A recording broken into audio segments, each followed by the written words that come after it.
نحمده ونصلي على رسوله الكريم اما بعد فاعوذ بالله من الشيطان الرجيم بسم الله الرحمن الرحيم رب اشرح لي صدري ويسر لي امري واحلل عقدة من لساني يفقهوا قولي۔ السلام علیکم ورحمۃ اللہ وبرکاتہ۔ ناظرین، پروگرام دعا کیجیے کے ساتھ آپ کی خدمت میں حاضر ہیں۔ آج ہم انشاءاللہ نظر بد اور حاسد کے شر سے بچنے کی دعائیں آپ کے ساتھ شیئر کریں گے۔ اللہ سبحانہ وتعالی ہم سب پر بہت ہی مہربان ہے۔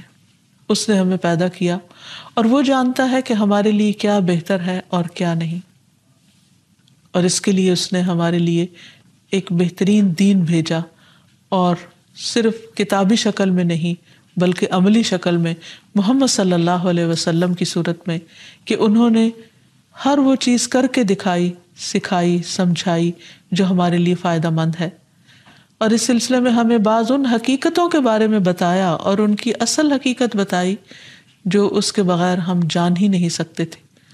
اور ان حقائق میں سے ایک حقیقت یہ ہے کہ انسان کی نظر بھی ایک اثر رکھتی ہے، اور پھر اس سے بچنے کے لیے کیا کیا جائے، کیا کوئی من گھڑت طریقے اختیار کر لیے جائیں یا وہ جو خود نبی صلی اللہ علیہ وسلم نے سکھائے؟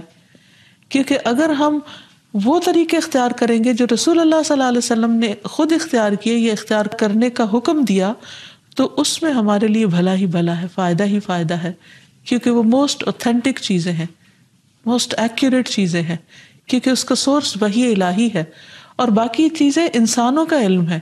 کہاں انسانوں کی عقل یا تجربات اور مشاہدات، اور کہاں اللہ رب العزت کی بھیجی ہوئی تعلیم۔ تو اس لیے اس سلسلے میں بھی ہم قرآن و سنت سے ہی رہنمائی حاصل کریں گے۔ اور پھر دعا کرتے وقت یاد رکھیے کہ سب سے پہلے اللہ سبحانہ وتعالیٰ کی حمد و ثنا، اللہ تعالیٰ کی حمد و ثنا میں نبی صلی اللہ علیہ وسلم کی وہ دعائے استفتاح جو صبح و تہجد کے وقت آپ پڑھا کرتے تھے بہت ہی خوبصورت ہے۔ اس میں بہت ہی عمدہ انداز سے آپ صلی اللہ علیہ وسلم اللہ تعالیٰ کی حمد بیان کرتے ہیں۔ الفاظ ہیں کچھ یوں: اللہم لک الحمد انت قیم السماوات والارض ومن فیہن، ولک الحمد لک ملک السماوات والارض ومن فیہن، ولک الحمد انت نور السماوات والارض، ولک الحمد انت الحق ووعدک الحق ولقاؤک حق وقولک حق والجنۃ حق والنار حق والنبیون حق ومحمد صلی اللہ علیہ وسلم حق والساعۃ حق۔ اے اللہ، ہر طرح کی تعریف تیرے ہی لیے ہے۔ تو آسمان اور زمین اور ان میں رہنے والی تمام مخلوق کو قائم رکھنے والا ہے۔ ہم تمام کی تمام بس تیرے ہی لیے مناسب ہے۔ آسمان اور زمین اور ان کی تمام مخلوقات پر بادشاہت صرف تیرے ہی لیے ہے اور تعریف تیرے ہی لیے ہے۔ تو آسمان و زمین کا نور ہے اور تعریف تیرے ہی لیے ہے۔ تو حق ہے، تیرا وعدہ حق ہے، تیری ملاقات حق ہے، تیرا فرمان حق ہے، جنت حق ہے، دوزخ حق ہے، انبیاء حق ہیں، محمد صلی اللہ علیہ وسلم حق ہیں، اور قیامت کا ہونا برحق ہے۔ اور پھر اللہ تعالیٰ کی حمد و ثنا کے بعد درود شریف کا پڑھنا دعاؤں کی قبولیت کا ذریعہ بنتا ہے۔ تو اس لیے جب بھی اللہ تعالیٰ کو پکاریں، اللہ تعالیٰ سے قبولیت کا یقین رکھتے ہوئے اس کو پکاریں، اور خصوصاً زندگی میں پیش آنے والی ان مشکلات کو جن کا سبب معلوم ہو، اور ان مشکلات میں بھی جن کا ہمیں سبب معلوم نہیں، ان سب کو دور کرنے کے لیے اللہ تعالیٰ کی مدد لیں۔ جہاں تک نظر بد کی حقیقت کا تعلق ہے تو اس کے بارے میں نبی صلی اللہ علیہ وسلم نے ہمیں بتایا ہے۔ آپ نے فرمایا العین حق، کہ نظر لگنا برحق ہے، یعنی انسانی نظر کے اندر ایسی ریز ہوتی ہیں، ایسی تاثیر ہوتی ہے جو دوسرے کے اوپر جا کر اثر انداز ہوتی ہے اور اس کو نقصان پہنچا سکتی ہے، لیکن یہ ہوتا ہے اللہ کے اذن سے، اللہ کے حکم سے۔ اللہ تعالیٰ جس چیز میں چاہے خیر رکھ دے، جس چیز میں چاہے تکلیف کا عنصر رکھ دے، اور اس کے ہر فیصلے میں خیر و بھلائی ہی ہے۔ جو کچھ ہوتا ہے وہ اسی کے حکم سے ہوتا ہے۔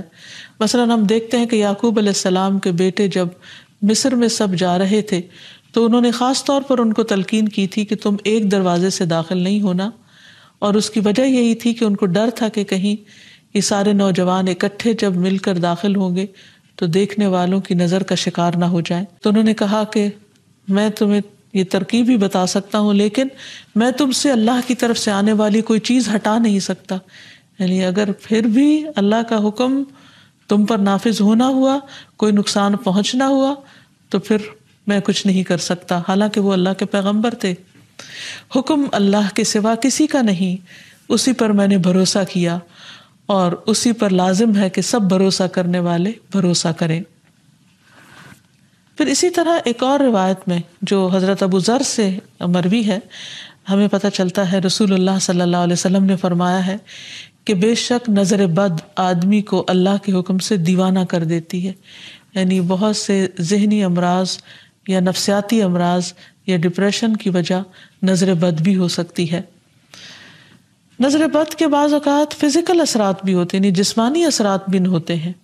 مثلاً ایک روایت میں آتا ہے کہ ام سلمہ رضی اللہ تعالیٰ عنہا کہتی ہیں کہ نبی صلی اللہ علیہ وسلم نے ان کے گھر میں ایک لڑکی دیکھی جس کے چہرے پر نظر بد کی وجہ سے کالے دھبے پڑ گئے تھے، یعنی چہرے کا رنگ خراب ہو چکا تھا۔ تو نبی صلی اللہ علیہ وسلم نے فرمایا کہ اس پر دم کرو کیونکہ اس سے نظر بد لگ گئی ہے۔ تو اس سے بھی پتہ چلتا ہے کہ نظر بد جسمانی بیماریوں یا جسمانی حالت میں تغییر کا سبب بھی ہو سکتی ہے۔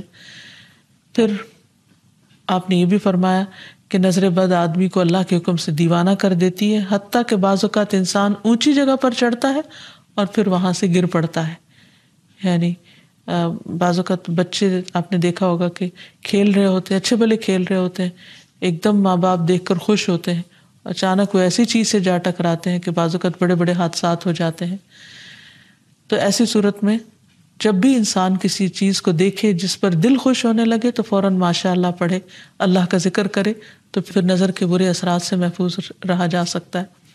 پھر اسی طرح بعض اوقات بچے بلا وجہ رونا شروع کر دیتے ہیں اور چپ ہی نہیں ہوتے، تو اس میں بھی نظر بد کا اثر ہوتا ہے۔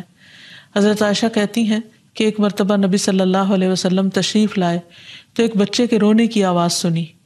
آپ نے فرمایا کہ یہ بچہ کیوں رو رہا ہے، تم اس کی نظر کیوں نہیں اتارتے، یعنی اس پر ایسے اذکار پڑھے جائیں کہ جس کی وجہ سے اس کی یہ تکلیف دور ہو جائے۔ پھر اسی طرح بچوں کا کمزور ہونا، ان کی صحت درست نہ ہونا۔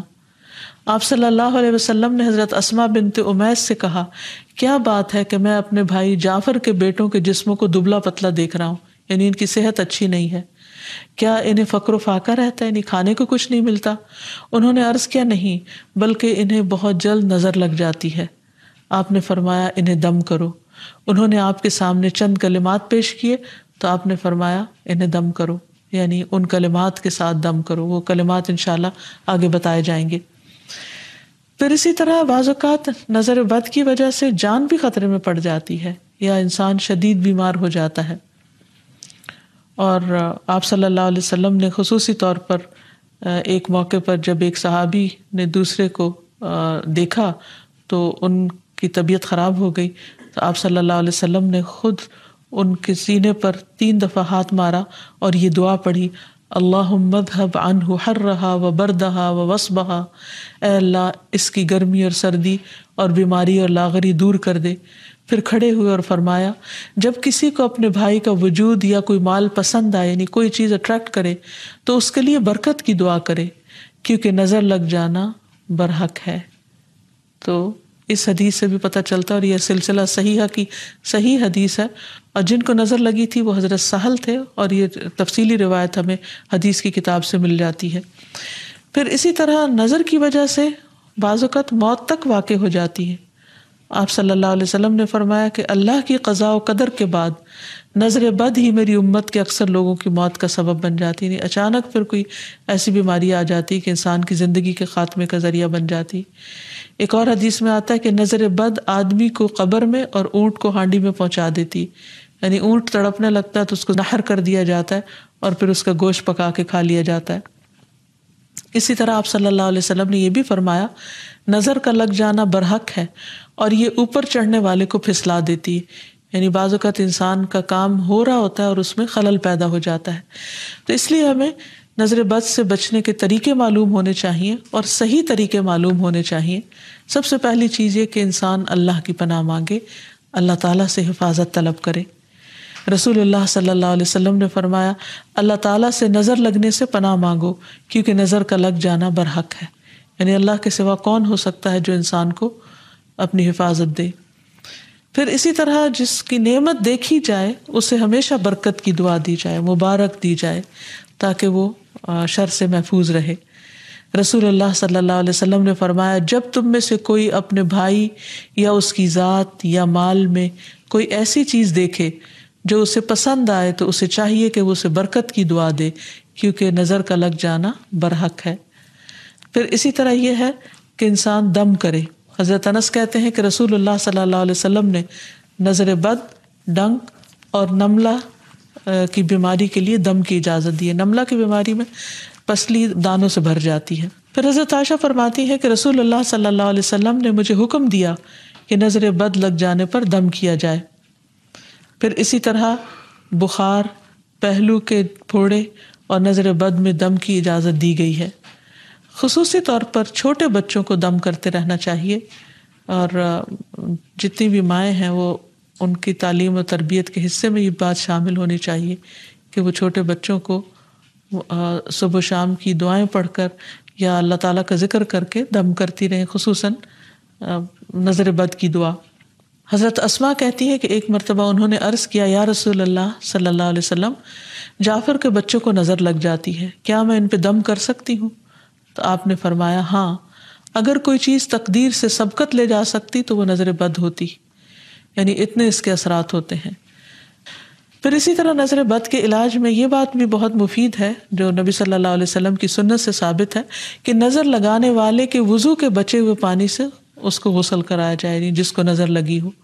ایک اور روایت میں آتا ہے کہ آپ صلی اللہ علیہ وسلم نے فرمایا نظر بد لگنا برحق ہے، اگر کوئی چیز تقدیر پر غالب ہو سکتی تو وہ نظر بد ہے۔ جب لوگ تمہیں غسل کرنے کا کہیں تو غسل کر دو، یعنی اس کو برا نہ مانو، کیونکہ یہ ایک چیز ہے ہونے والی۔ اگر کسی کے آنے سے یا اچانک دیکھنے سے یا کسی کی بات سے یا تعریف سے دوسرے شخص کی طبیعت خراب ہو گئی ہے تو اس سے واضح طور پر پتہ چلتا ہے کہ کوئی ایسے ہی اثرات ہوئے ہیں، اور اگر وہ طلب کرے کہ وضو کر کے پانی دے دو تو دے دینا چاہیے، اس کو برا نہیں سمجھنا چاہیے۔ لیکن یہ یاد رکھیے کہ نظر بد کے اتار کے لیے غیر شرعی کام کرنا یہ درست نہیں، یعنی وہ چیزیں جن کا سنت سے کوئی ثبوت نہیں ملتا، جیسے بعض لوگ مرچیں جلاتے ہیں یا بعض لوگ کالے دھاگے پہن لیتے ہیں یا کوئی ایسے نشان لگا لیتے ہیں، تو ان چیزوں سے پرہیز کرنا چاہیے۔ کیونکہ نبی صلی اللہ علیہ وسلم نے ایک مرتبہ ایک قاصد کو روانہ فرمایا اور فرمایا کہ کسی اونٹ کے گلے میں کوئی تانت یا کوئی قلادہ باقی نہ چھوڑا جائے مگر اسے کاٹ ڈالا جائے۔ تو مالک نے کہا کہ یہ لوگ قلادے نظر بد سے بچانے کے لیے ڈالتے ہیں، یعنی ایسے دھاگے ڈال دیتے ہیں، تو آپ نے فرمایا ان کو کاٹ کے ختم کر دیا جائے۔ پھر اسی طرح شرکیہ دم نہیں کرنے چاہیے جس میں اللہ سبحانہ وتعالیٰ کے علاوہ کسی اور کو پکارا گیا ہو یا ان کا نام لیا گیا ہو۔ اور دعاؤں میں خصوصاً معوذتین بہت مفید ہیں، قل اعوذ برب الفلق اور قل اعوذ برب الناس آخر تک 3 بار پڑھ کر مریض پر دم کیا جائے۔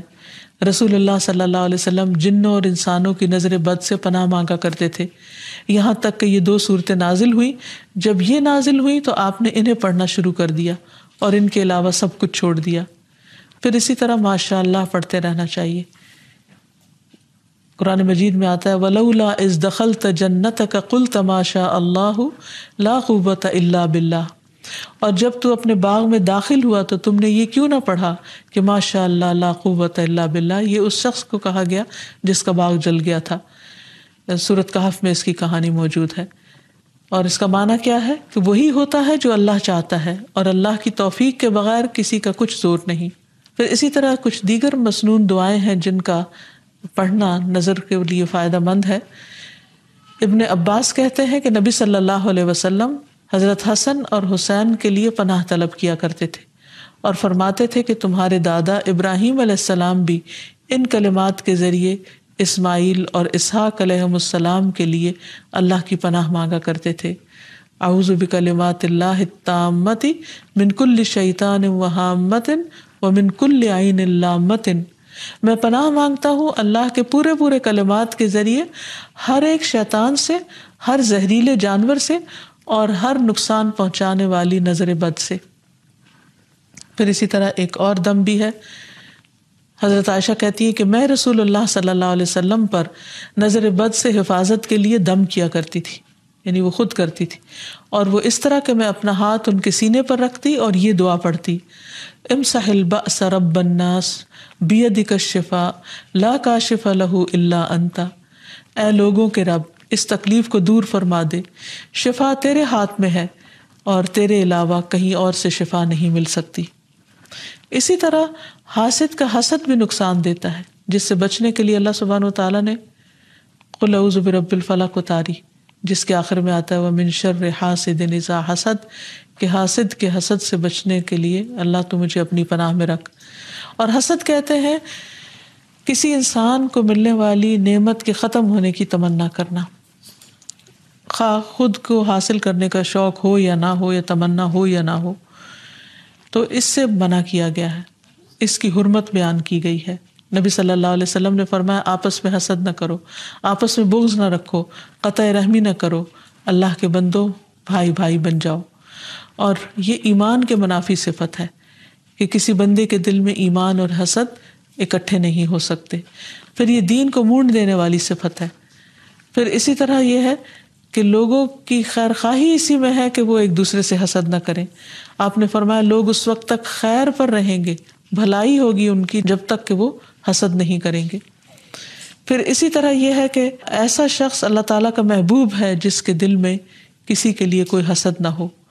عام طور پر حسد کی وجہ یہ ہوتی ہے کہ انسان اپنے آپ کو بڑا سمجھتا ہے، وہ سمجھتا ہے کہ ساری خیر اور بھلائی صرف اسی کا حق ہے، اور جب وہ دیکھتا ہے وہ کسی اور کو بھی مل رہی ہے تو اس پر پریشان ہوتا ہے اور اس سے چھیننے کی فکر کرتا ہے۔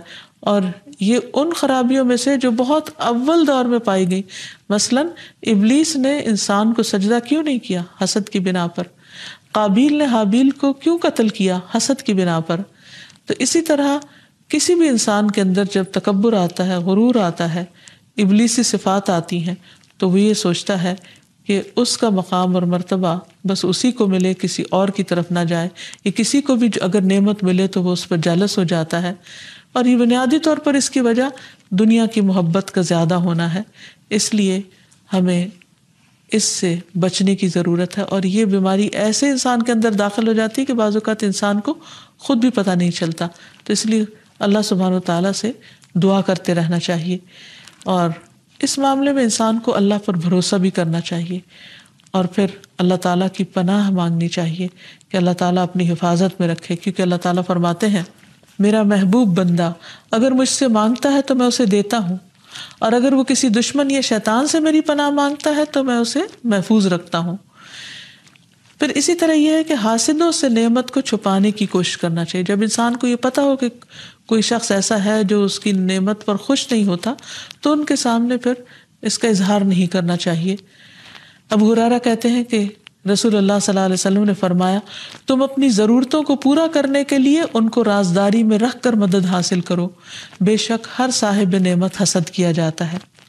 پھر اسی طرح یہ کہ انسان کو حسد سے بچنے کے لیے اللہ تعالیٰ سے دعا کرتے رہنا چاہیے، کیونکہ ہر ایک کی پیشانی کے بال اللہ کے ہاتھ میں ہے، اور جب اللہ نہ چاہے تو کوئی کسی کو کچھ بھی نقصان نہیں دے سکتا، کچھ بھی بگاڑ نہیں سکتا۔ تو اللہ تعالیٰ پر بھروسہ کرتے ہوئے خصوصی طور پر معوذتین کا ورد کرتے رہنا چاہیے، صبح و شام 3 بار پڑھنا چاہیے، نمازوں کے بعد اس کو پڑھنا چاہیے۔ اور پھر ایک دعا اور بھی ہے کہ جبریل علیہ السلام نبی صلی اللہ علیہ وسلم کی عیادت کے لیے ایک مرتبہ حاضر ہوئے تو آپ کانپ رہے تھے، آپ نے ان کو ان الفاظ میں دم فرمایا، بسم اللہ ارقیک من کل شیء یؤذیک من حسد حاسد وکل عین واسم اللہ یشفیک، اللہ کے نام سے میں تم پر ہر اس چیز کے شر سے بچاؤ کا دم کرتا ہوں جو تمہیں اذیت پہنچائے، ہر حاسد کے حسد سے اور ہر نظر بد سے اللہ کے نام سے اللہ تمہیں شفا عطا فرمائے۔ تو اس سے یہ پتہ چلتا ہے کہ جبریل علیہ السلام نبی صلی اللہ علیہ وسلم پر دم کرتے تھے، تو ہمیں بھی مریض پر، بے چین شخص پر، اضطراب کے شکار شخص پر دم کرنا چاہیے، اور انہی الفاظ کے ساتھ، کیونکہ سب سے بہترین الفاظ وہ ہیں جو اللہ کا کلام ہے اور پھر محمد صلی اللہ علیہ وسلم کے الفاظ ہیں۔ اللہ تعالیٰ ہمیں ہر طرح کے شر سے محفوظ رکھے، ہمیں بھی اور ہمارے عزیزوں کو بھی اور تمام لوگوں کو۔ وآخر دعوانا ان الحمد للہ رب العالمین۔ السلام علیکم ورحمۃ اللہ وبرکاتہ۔